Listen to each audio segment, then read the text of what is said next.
সাবেক সচিব ভূঁইয়া মোহাম্মদ শফিকুল ইসলাম, তিনি সাবেক রাষ্ট্রপতির সচিব ছিলেন, রাষ্ট্রপতির কার্যালয়ের সচিব ছিলেন এবং পরিকল্পনা বিভাগের সচিব ছিলেন 2013 সালে। তিনি আজকের এই মামলায় তাকে মঞ্চ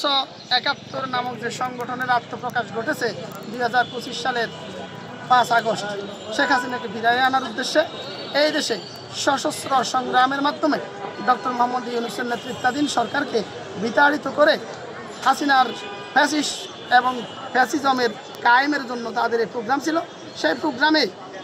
ফ্যাসিবাদের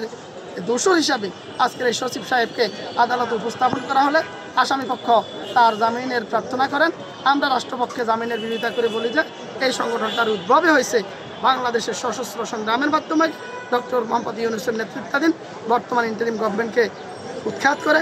ফ্যাসিস্ট শেখ হাসিনাকে ফিরিয়ে আনার জন্য, বাংলাদেশকে ভারতের করদ রাজ্যে পরিণত করার জন্য এবং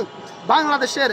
চিরতরে বাংলাদেশকে সংবিধান, বাংলাদেশের গণতন্ত্র এই সমস্ত কিছু ধ্বংস করে দিয়ে সেটাকে আবার হাসিনাকে ফিরিয়ে আনার জন্য তখন বিজ্ঞ আদালত আমাদের উভয় পক্ষের বক্তব্য শ্রবণান্তে সন্তুষ্ট হয়ে আসামিকে জেল হাজতে প্রেরণ করে। তারা শেখ হাসিনাকে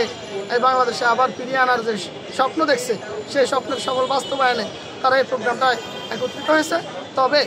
আমরা বিশ্বাস করি এই বাংলাদেশের আপামর জনতা, ছাত্র জনতা 2000 শহীদদের রক্তের বিনিময়ে এবং 40,000 পঙ্গু, 4,000 অন্ধত্ব বরণকারী এই জুলাই যোদ্ধারা কোনোদিন এই বাংলাদেশে আর এই শেখ হাসিনা এবং ফ্যাসিজম কায়েম করতে দিবেন।